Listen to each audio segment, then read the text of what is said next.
The sun was setting over Dustwood, painting the desert town in shades of amber and rust.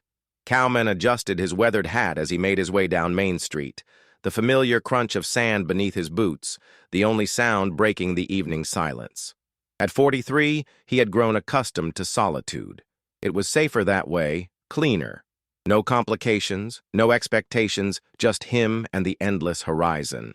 Dustwood wasn't much to look at. A collection of wooden buildings weathered by time and neglect, connected by dusty roads that led nowhere important. The town had seen better days, back when the silver mine was operational and hope still lived in people's hearts. Now it was a place where folks minded their own business, and strangers were viewed with suspicion. Cowman had been living on the outskirts for nearly 2 years, in a small cabin he'd built with his own hands. The townspeople knew him by sight but not by story, which was exactly how he preferred it. He worked odd jobs, fixing fences, breaking horses, helping with harvests, always keeping to himself, always moving on before anyone got too curious about his past. As he approached the old well at the town's edge, something caught his eye, a flash of movement behind the crumbling stone structure. Cowman's hand instinctively moved to his side, where his Colt .45 rested in its holster. Years of living on the frontier had taught him to be cautious. "Hello?" he called out, his voice carrying across the still air. "Someone there?" Silence. But Cowman had learned to trust his instincts, and they were telling him he wasn't alone. He approached the well slowly, his boots making deliberate sounds on the hard-packed earth. As he rounded the corner, he found him, a boy, no more than 12 years old, huddled against the stone wall like a frightened animal. The child was a mess. His clothes were torn and dirty, his face streaked with tears and dust. Dark hair fell across his eyes, but Cowman could see the fear there, raw and desperate. The boy's breathing was rapid, shallow, like he'd been running for miles. "Easy there, son," Cowman said, crouching down to make himself less threatening. "I'm not going to hurt you. What's your name?" The boy pressed himself further against the wall, his eyes darting between Cowman and the path that led back to town. "Please," he whispered, his voice barely audible. "Don't tell them you saw me. Please." Something in the child's voice struck Cowman deep in his chest, a desperation he recognized from his own past. "Tell who, boy? Who are you running from?" "Everyone," the boy said, and fresh tears began to flow. They think I did something terrible, but I didn't. I swear I didn't." Cowman studied the child's face, looking for signs of deception. In his experience, kids were usually terrible liars. But this boy's fear seemed genuine. More than that, it seemed familiar. "What's your name, son?" "Tommy," the boy said after a long hesitation. "Tommy Morrison." The name hit Cowman like a physical blow. Morrison. He knew that name, knew it well. But that was impossible. The Morrisons had left Dustwood years ago, after the incident at the mine. After the cave-in that had killed 3 men and changed everything. "Morrison?" Cowman repeated, his voice carefully neutral. "You related to Jack Morrison?" Tommy's eyes widened with surprise and something else. "Hope? You knew my father?" Cowman's mind raced. Jack Morrison had been the mine foreman, a good man who'd tried to do right by his workers. When the accident happened, there had been accusations, investigations, fingers pointed in every direction. In the end, the Morrison family had packed up and left town in the middle of the night, unable to bear the weight of suspicion and blame. "I knew him," Cowman said simply. "Good man. What brings you back to Dustwood, Tommy?" The boy's composure cracked completely then, and he began to sob. "I found something," he said between gasps. "Something that proves my father didn't cause the cave-in. But when I tried to show people, they said I was lying. They said I was just trying to clear a dead man's name." Cowman felt his chest tighten. The mine accident had been the defining moment in Dustwood's recent history. 3 families had lost fathers and husbands, and the town had needed someone to blame. Jack Morrison as foreman had been the obvious target. "What did you find, son?" Tommy reached into his torn jacket and pulled out a small leather journal, its pages yellowed with age. "This was hidden in our old house." I snuck back to get some of my mother's things after she passed last month. It's my father's journal from the mine. It has dates, times, everything. It proves he tried to stop them from digging in the unstable section. Cowman took the journal with careful hands, feeling the weight of years and secrets. As he opened it, Tommy continued talking, the words tumbling out like water from a broken dam. The mine owner, Mr. Blackwood, he ordered them to keep digging even when my father said it wasn't safe. Father wrote it all down, every conversation, every warning he gave. But when I showed it to Sheriff Hayes, he said it was fake. He said I was just a grieving boy making up stories. Cowman's jaw tightened as he read the entries. Jack Morrison's handwriting was clear and precise, documenting his growing concerns about the mine's stability. Entry after entry showed his attempts to convince the mine owner to slow down operations, to shore up the tunnels properly. The final entry, dated just 2 days before the cave-in, was particularly damning. Blackwood won't listen to reason, it read. He's pushing the men too hard, too fast. The support beams in Section 7 are showing stress fractures, but he says we can't afford delays. I've documented everything, but I fear it won't matter if something goes wrong. God help us all. This is important, Tommy, Cowman said, closing the journal. But why did you run? Why not take this to someone else? Tommy's face darkened. Because Sheriff Hayes isn't the only one who doesn't want the truth to come out. Mr. Blackwood is still alive, still has friends in town, and the families of the men who died. Some of them have built their whole lives around hating my father. If this proves he was innocent, it means they've been wrong all these years. Cowman understood. In a small town like Dustwood, admitting you'd been wrong about something so fundamental wasn't just embarrassing. It was devastating. Reputations, relationships, even livelihoods could be built on shared beliefs, even false ones. So, you came back alone? Cowman asked. I had to, Tommy said. My mother made me promise, before she died, that I'd clear my father's name someday. She never stopped believing in him, never stopped loving him, even when everyone else turned their backs on us. The sun had fully set now, and the first stars were beginning to appear in the darkening sky. Cowman made a decision that would change everything. Come on, son, he said, standing and extending his hand to Tommy. You're coming with me. We'll figure this out together. Tommy looked up at him with a mixture of hope and disbelief. You believe me? I believe the evidence, Cowman said. And I believe that sometimes the truth needs someone willing to fight for it, even when it's inconvenient. As they walked back toward Cowman's cabin, neither of them noticed the figure watching from the shadows near the general store. Word traveled fast in small towns, and by morning, everyone in Dustwood would know that the Morrison boy had returned, and that the town's most notorious loner had taken him in. The stage was set for a confrontation that would force every resident of Dustwood to choose between comfortable lies and uncomfortable truths. And at the center of it all, a man who'd spent years running from his own past would have to decide if some fights were worth having, regardless of the cost. Hi, how are you?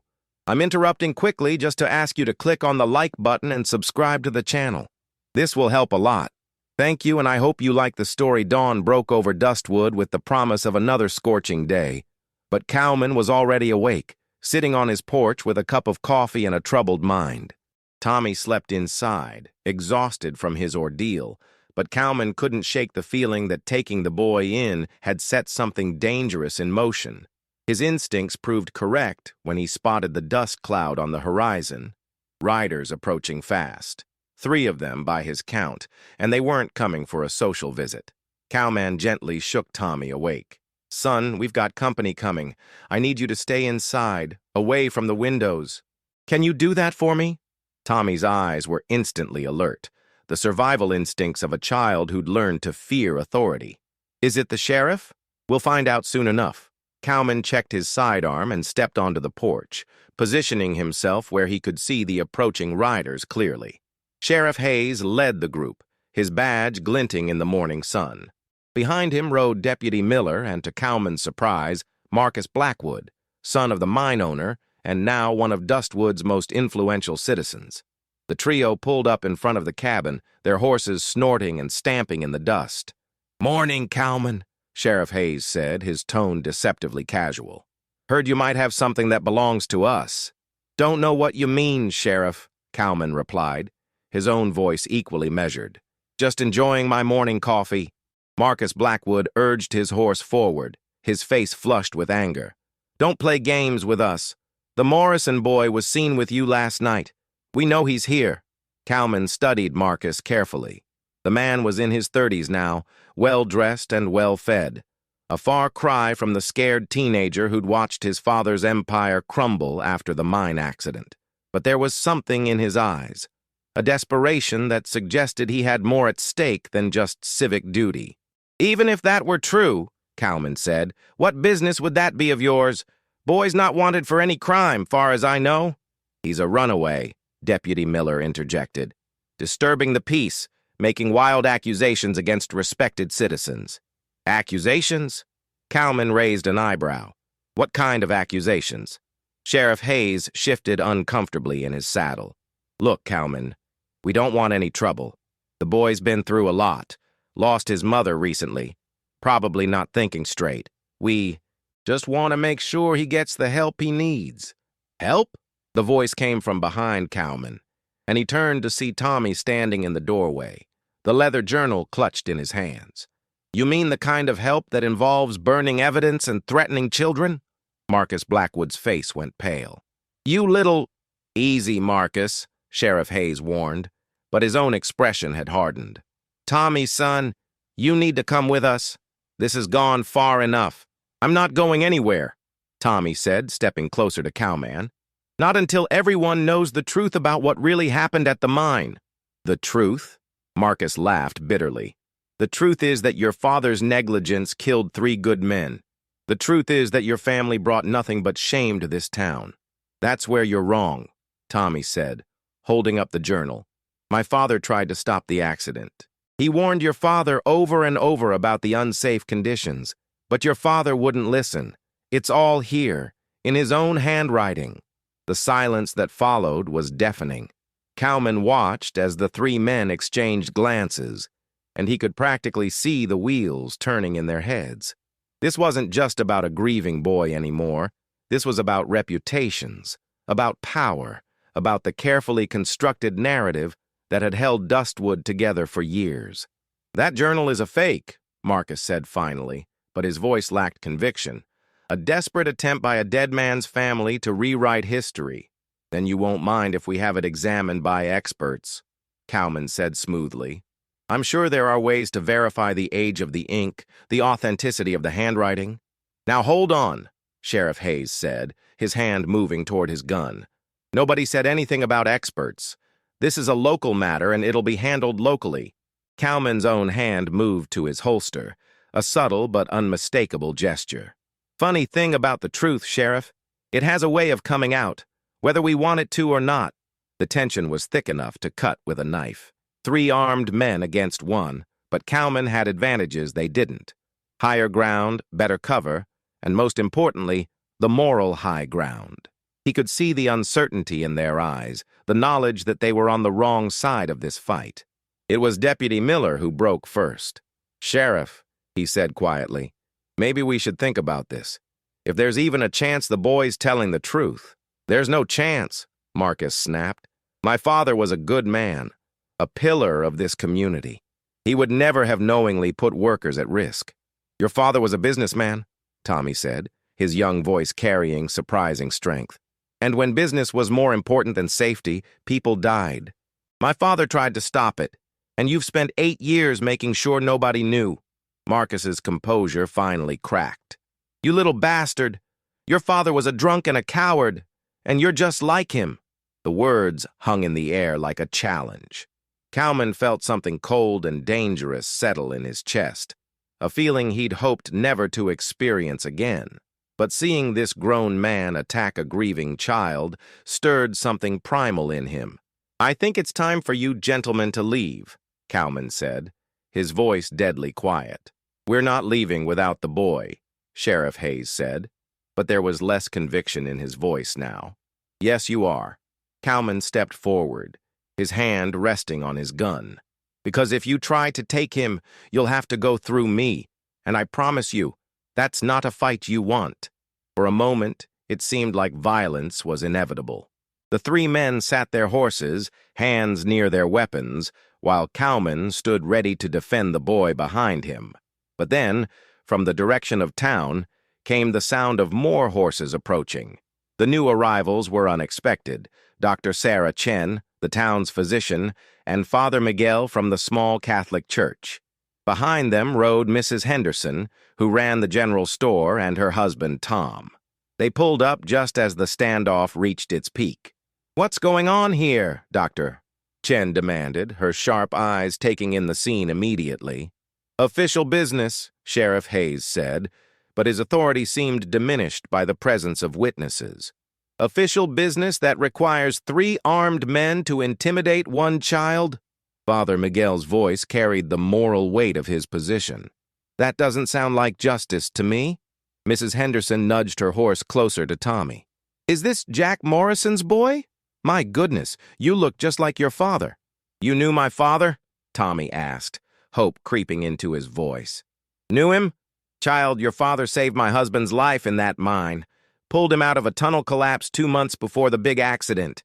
Jack Morrison was the most safety-conscious man I ever met." The revelation hit like a thunderbolt. Marcus Blackwood's face went ashen, while Sheriff Hayes looked like he wanted to be anywhere else in the world. That's not relevant," Marcus stammered. "One incident doesn't—" "One incident?" Tom Henderson spoke up for the first time. "Son, your father ordered us to work double shifts in sections that Jack Morrison had marked as unstable. When Jack protested, your father threatened to fire anyone who listened to him." The carefully constructed narrative was beginning to crumble, and everyone present could feel it. Dr. Chen dismounted and walked over to Tommy, her expression gentle but determined. "May I see that journal, child?" Tommy looked to Cowman, who nodded. With trembling hands, the boy passed the leather-bound book to the doctor. Dr. Chen opened it carefully, reading several entries before looking up at the assembled group. "I treated Jack Morrison for stress-related symptoms in the months before the accident," she said quietly.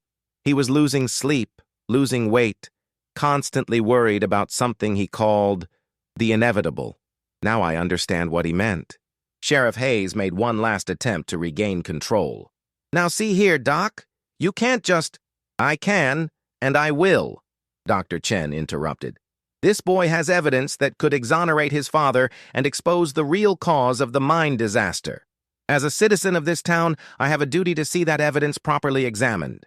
Father Miguel nodded in agreement. "The truth is not something to be feared, Sheriff. It's something to be embraced, no matter how uncomfortable it might be." Marcus Blackwood wheeled his horse around, his face twisted with rage and desperation. "This is insane. You're all willing to destroy a man's reputation based on the word of a child and some old journal that could have been written yesterday." "Then prove it," Cowman said simply. "If you're so confident the journal is fake, submit to an independent investigation. Let experts examine the evidence. What are you afraid of?" The question hung in the air like an accusation. Marcus looked around at the faces surrounding him, some sympathetic, others skeptical, but all waiting for his answer. When he spoke again, his voice was barely above a whisper. "You don't understand what you're doing. If this gets out, if people start questioning what really happened, it won't just destroy my family's name. It'll tear this whole town apart." "Maybe," Cowman said. "Or maybe it'll finally allow this town to heal." As the morning sun climbed higher, casting long shadows across the dusty ground, the battle lines were drawn. On one side stood those who wanted to preserve the status quo, to keep uncomfortable truths buried in the past. On the other stood those who believed that justice, however delayed, was worth fighting for. And in the middle stood a 12-year-old boy with his father's journal, holding the power to change everything. By noon, word had spread through Dustwood like wildfire. The Morrison boy was back, and he had evidence that could change everything they thought they knew about the mine disaster. The town square, usually quiet during the heat of the day, buzzed with activity as people gathered in small groups, their voices rising and falling in heated debate. Cowman sat on the porch of Dr. Chen's clinic, where Tommy was being examined and fed. The boy had been malnourished and exhausted, but his spirit remained unbroken. Through the window, Cowman could see him talking animatedly with the doctor, the journal open between them on the examination table. "Quite a stir you've caused," came a voice from behind him. Cowman turned to see an elderly man approaching, Samuel Wright, one of Dustwood's founding families and a respected voice in the community. At 72, Wright had seen the town through its boom and bust cycles, and his opinion carried significant weight. "Wasn't my intention," Cowman replied. "Just trying to help a boy in trouble." Wright settled into the chair beside him, his weathered hands folded over his walking stick. "Sometimes doing the right thing causes the biggest storms. I've been thinking about that mine accident a lot today, remembering things I'd forgotten. Such as the fact that Jack Morrison came to see me 3 days before the cave-in. He was beside himself with worry, said he'd documented safety violations but couldn't get anyone to listen. I told him to take it to the authorities, but—" Wright's voice trailed off. But the authorities were in Blackwood's pocket. The mine was the biggest employer in town and nobody wanted to rock the boat. We all failed Jack Morrison, and when the accident happened, it was easier to blame him than to admit our own cowardice." Cowman studied the old man's face, seeing genuine regret there. "Why are you telling me this?" "Because that boy deserves to know his father was a hero, not a villain. And because this town deserves a chance to make things right, even if it's 8 years too late." Their conversation was interrupted by the arrival of a wagon. Margaret Donovan climbed down from the driver's seat, her face set with determination. Behind her came her 2 adult sons, both of whom had worked in the mine before the accident. "Mr. Wright," she said, nodding respectfully to the elderly man. "Cowman, I heard the Morrison boy is here." Margaret Donovan was the widow of one of the men killed in the cave-in. Her husband Patrick had been a shift supervisor, well-liked and respected. If anyone had a right to be angry about Tommy's return, it was her. "He is," Cowman said carefully. "Inside with Dr. Chen." "I want to see him," Margaret said. "And I want to see that journal." Cowman tensed, unsure of her intentions. "Mrs. Donovan, the boy's been through a lot. If you're here to—" "I'm here to apologize," she said firmly. "To him and to the memory of his father." The words hit Cowman like a physical blow. "Apologize?" Margaret's eldest son, Michael, stepped forward. "We've been talking, Ma and me and Danny here, about that last week before the accident, about things we saw but didn't want to remember." "What kind of things?" Wright asked. "Jack Morrison arguing with the foreman about safety protocols," Danny said. "Him refusing to send crews into Section 7 without additional support beams. We thought he was being overcautious, maybe even cowardly." "But he wasn't, was he?" Margaret said quietly. "He was trying to save lives, including my Patrick's, and we let him take the blame because it was easier than admitting the truth." Dr. Chen emerged from the clinic, Tommy close behind her. The boy's eyes widened when he saw Margaret Donovan, and Cowman could see him tense up, preparing for another confrontation. "Mrs. Donovan," Tommy said quietly, I'm sorry about your husband." Margaret's composure cracked, and tears began to flow down her weathered cheeks. "Oh, child, you have nothing to be sorry for, nothing at all." She knelt down to Tommy's level, her hands gently taking his. "Your father tried to save my Patrick, tried to save all of them, and instead of thanking him, we blamed him. Can you ever forgive us?" Tommy stared at her in shock, unable to speak.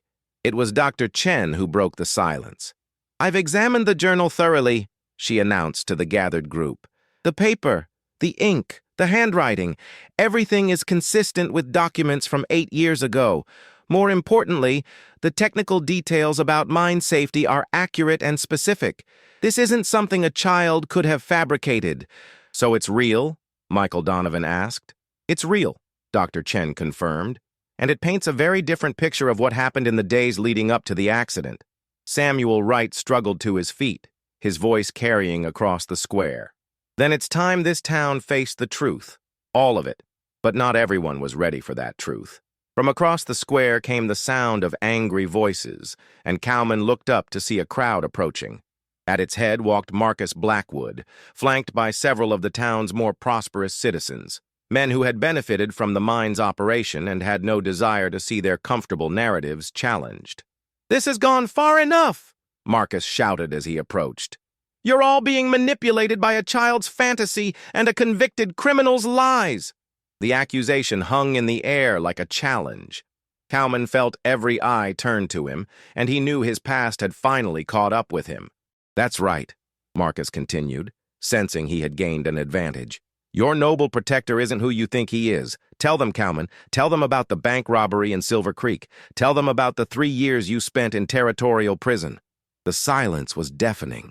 Cowman felt the weight of judgment settling on his shoulders, the familiar shame he'd carried for so long threatening to overwhelm him.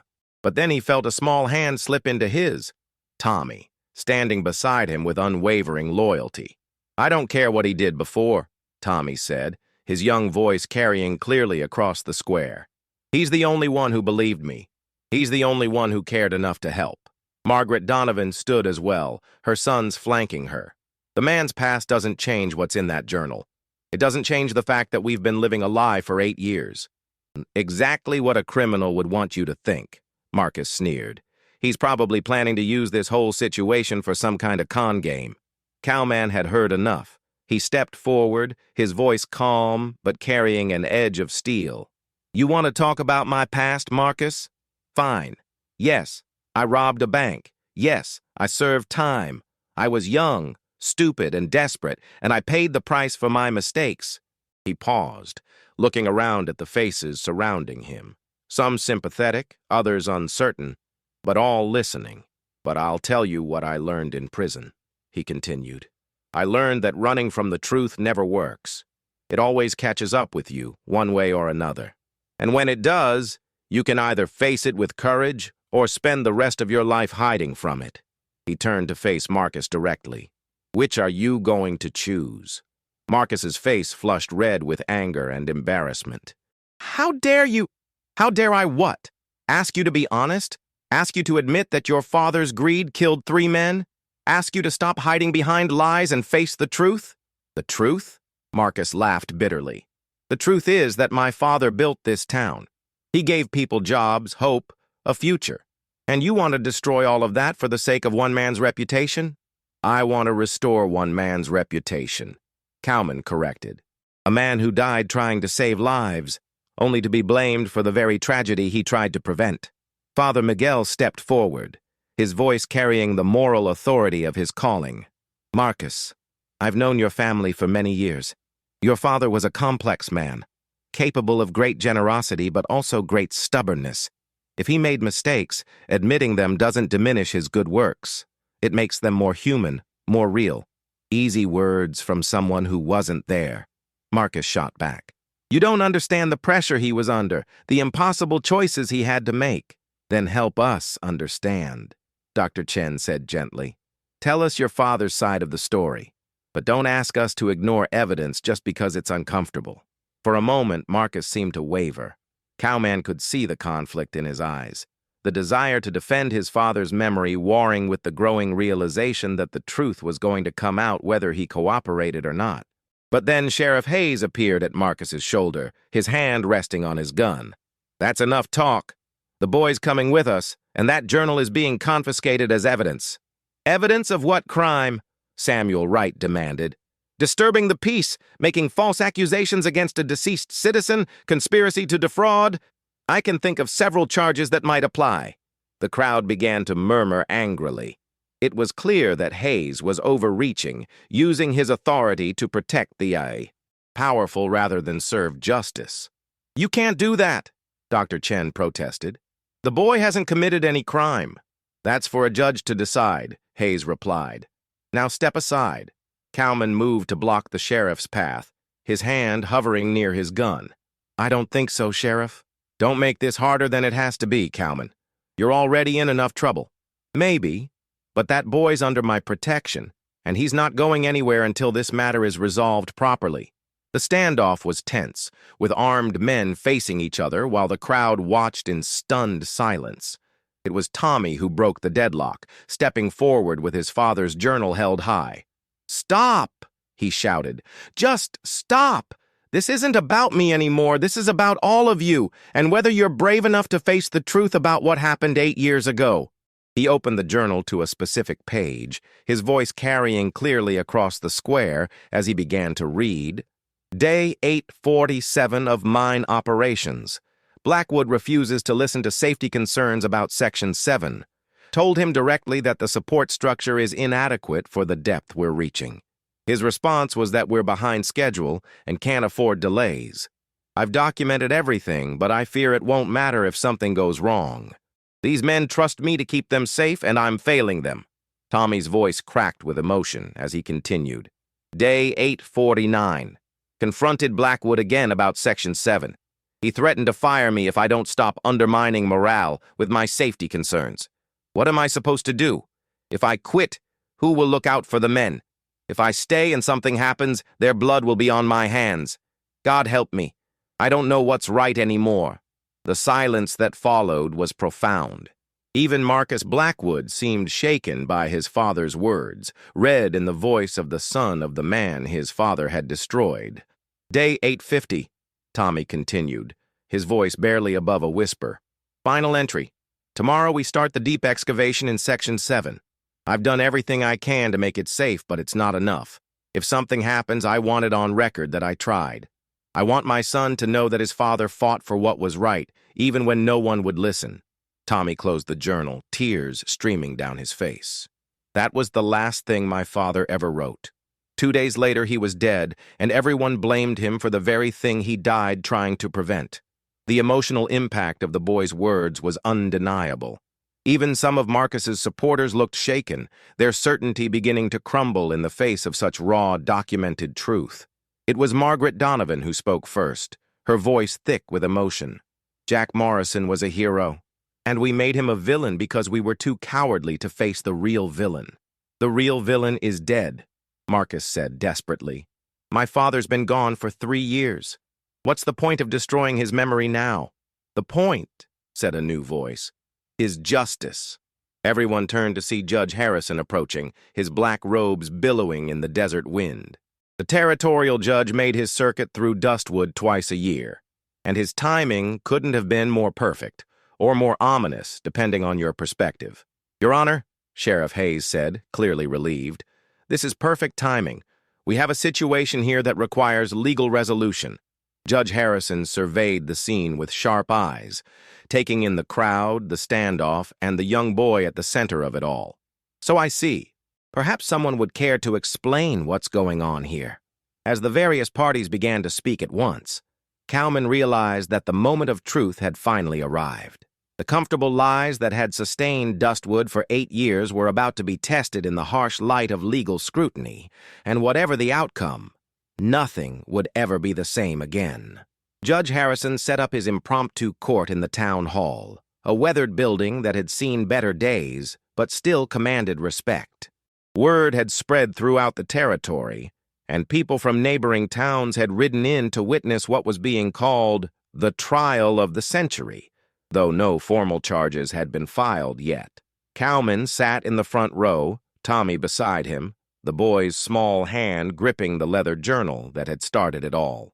Across the aisle, Marcus Blackwood sat with his lawyer, a sharp-dressed man from the territorial capital who looked distinctly uncomfortable with the proceedings. Judge Harrison, a man in his 60s with steel-gray hair and eyes that missed nothing, called for order. This is not a formal trial, he announced. But given the serious nature of the allegations and the public interest involved, I believe a thorough examination of the evidence is warranted. He turned to Tommy, his expression gentle but serious. Son, I understand you have some documents you believe prove your father's innocence in the mine disaster. Is that correct? Tommy stood, his voice steady despite his obvious nervousness. Yes, sir. My father kept a detailed journal of his work at the mine. It shows he tried to prevent the accident, not cause it. And you're willing to have this journal examined by experts to verify its authenticity? Yes, sir. I want everyone to know the truth about my father. Judge Harrison nodded approvingly. Very well. Sheriff Hayes, I'm ordering you to take custody of this journal, not to suppress it, but to ensure it's properly preserved while we arrange for expert analysis." Hayes looked uncomfortable, but had no choice but to comply. As he took the journal from Tommy, the boy whispered something that only Cowman could hear. "Don't worry, I made copies." The revelation that Tommy had been smart enough to copy the journal's contents brought a slight smile to Cowman's face. The boy was definitely his father's son. Judge Harrison continued, "Now, I understand there are witnesses who have information relevant to this matter. Mrs. Donovan, would you please step forward?" Margaret Donovan rose from her seat, her dignity intact despite the emotional toll of the day. "Your Honor, my husband Patrick was killed in the mine accident. For 8 years, I believed Jack Morrison's negligence was responsible. I was wrong." She went on to describe the conversations her sons had remembered, the safety concerns Morrison had raised, and the pressure from mine management to ignore those concerns. Her testimony was damning, but it was her emotional honesty that truly moved the crowd. "I let grief and anger cloud my judgment," she concluded. "I helped destroy a good man's reputation because it was easier than admitting the real cause of my husband's death. I can't undo that wrong, but I can speak the truth now." One by one, other witnesses came forward. Tom Henderson described Morrison's efforts to improve safety conditions. Dr. Chen testified about Morrison's stress-related symptoms in the weeks before the accident. Even some of the surviving miners spoke up, their memories suddenly clear after years of willful forgetting. But it was Samuel Wright's testimony that proved most devastating to the Blackwood defense. The elderly man produced a letter, one that Morrison had given him just days before the accident. "Jack asked me to hold this," Wright explained. "Said if anything happened to him, I should make sure it reached the territorial authorities. I was a coward then, too afraid of the economic consequences to act on it. But I kept it all these years, hoping someday I'd find the courage to do what was right." The letter was a formal complaint to the Territorial Mining Commission, detailing specific safety violations and requesting an immediate inspection. It was dated 3 days before the cave-in and bore Morrison's signature. Marcus Blackwood's lawyer tried to object, claiming the letter was hearsay, but Judge Harrison overruled him. "This is not a criminal trial, counselor. I'm trying to establish the truth of what happened 8 years ago, and this letter is clearly relevant to that inquiry." As the evidence mounted, Marcus became increasingly agitated. Finally, he could contain himself no longer. "This is all lies!" he shouted, jumping to his feet. "My father was a good man. He built this town, gave people jobs, created prosperity where there was nothing but desert." Judge Harrison's gavel came down hard.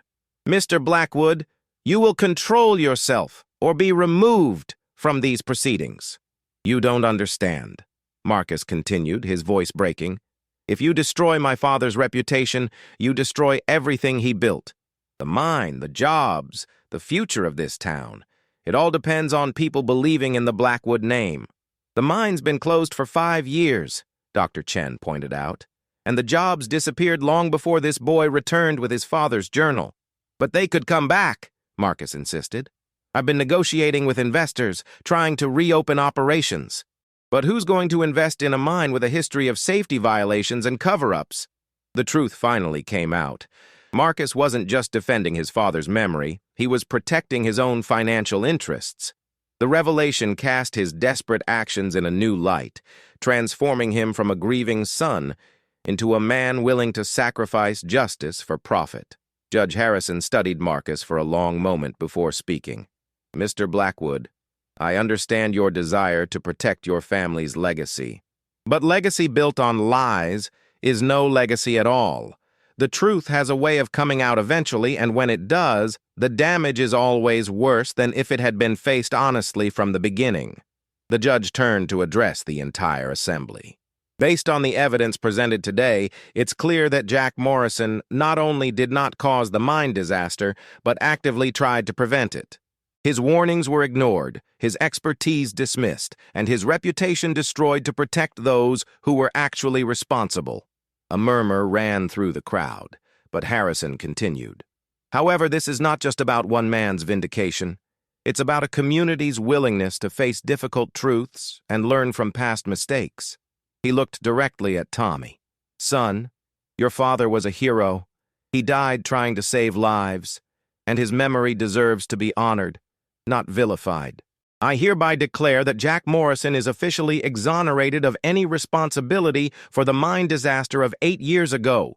The crowd erupted in applause, but Harrison wasn't finished. Furthermore, I'm recommending that the territorial authorities investigate the circumstances surrounding the original inquiry into the accident. If evidence was suppressed or witnesses intimidated, those responsible must be held accountable. Sheriff Hayes shifted uncomfortably in his seat, clearly understanding the implications.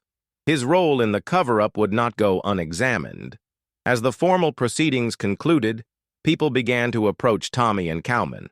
Some came to apologize, others to offer support, and a few to share their own memories of Jack Morrison. The boy who had arrived in town as a pariah was now being treated as a hero. Margaret Donovan was among the first to reach them. "Tommy," she said, kneeling down to his level, "I want you to know that your father saved my husband's life more than once before the accident. Patrick always said Jack Morrison was the finest man he ever worked with." "Thank you," Tommy said, tears in his eyes. "That means everything to me." Dr. Chen approached next. "Tommy, I've been thinking. This town needs a memorial to the men who died in the mine, including your father. Would you help me organize it?" "I'd like that," Tommy replied. "My father would want to be remembered alongside the men he tried to save." As the crowd began to disperse, Cowman found himself alone with Tommy on the steps of the town hall. The boy looked exhausted but peaceful, as if a great weight had been lifted from his shoulders. "What happens now?" Tommy asked. Cowman considered the question carefully. "Now you get to decide who you want to be. You've cleared your father's name, which was what you came here to do. But you're still just 12 years old and you need someone to look after you." "What about you?" Tommy asked, hopefully. Could I stay with you?" The question hit Cowman harder than he'd expected. For years, he'd lived alone, convinced that solitude was safer for everyone involved. But this boy had changed something in him, awakened a sense of purpose he'd thought was lost forever. "I'd like that," Cowman said simply, "but it won't be easy. I'm not exactly father material, and there are people who'll always see me as an ex-convict." "I don't care what other people think," Tommy said firmly. "You're the first person who believed in me, who was willing to fight for what was right. That's all that matters." As they walked back toward Cowman's cabin, they passed the old well where their journey had begun. The structure looked different somehow, less ominous, more hopeful. It was as if the truth had transformed not just their understanding of the past, but their vision of the future. "Cowman," Tommy said as they reached the cabin. "Yeah, son? Do you think my father would be proud of what we did today?" Cowman put his hand on the boy's shoulder, feeling the weight of responsibility and the warmth of family all at once. "I think your father would be proud of the man you're going to become, and I think he'd be grateful that his son had the courage to fight for justice, even when it seemed impossible." That evening, as the sun set over Dustwood, the town looked much the same as it had the day before. But everything had changed. The lies that had poisoned the community for 8 years were finally exposed, and the truth, however painful, had set them free. In the weeks that followed, Sheriff Hayes resigned in disgrace, and a new lawman was appointed. Marcus Blackwood left town, his dreams of mining fortune shattered, but perhaps his soul intact for the first time in years. The memorial to the mine victims was built, with Jack Morrison's name prominently displayed among the heroes who had died trying to save others. Tommy enrolled in the local school, where he quickly made friends and proved to be an excellent student. Cowman found steady work as a ranch foreman, his reputation transformed from dangerous drifter to principled protector. The town that had once viewed him with suspicion now treated him with respect. And in the evenings, when the work was done and the desert air was cool, Cowman and Tommy would sit on their porch and talk about the future. They spoke of dreams and possibilities, of the kind of men they wanted to be and the kind of world they wanted to help create. The old well still stood at the edge of town, but it was no longer a place of secrets and shame. Children played around it now, their laughter echoing across the desert. And sometimes, when the wind was just right, you could almost hear the whisper of truth itself, reminding everyone who passed that some things are worth fighting for, no matter the cost. Jack Morrison's journal was eventually returned to Tommy, authenticated by experts and recognized as a crucial historical document. But more importantly, it had served its purpose, restoring a good man's reputation and teaching a community that courage, however delayed, is never wasted. In the end, the story of Dustwood became a legend throughout the territory, a tale of how one boy's determination and one man's conscience could change an entire town. It was a reminder that heroes come in all sizes, that truth has its own power, and that sometimes the most important battles are fought not with guns, but with the simple courage to do what's right. And in a small cabin on the outskirts of town, a former outlaw and an orphaned boy built a family based not on blood, but on shared values and mutual respect. They had found in each other what they had both been searching for, a place to belong, a purpose worth pursuing, and the knowledge that even in the darkest times, hope can still be found by those brave enough to seek it. The well that had hidden so many secrets now stood as a symbol of truth revealed, and the town of Dustwood learned that sometimes the most precious thing you can find in the depths is not water, but justice. Hello, how are you? Did you enjoy the story?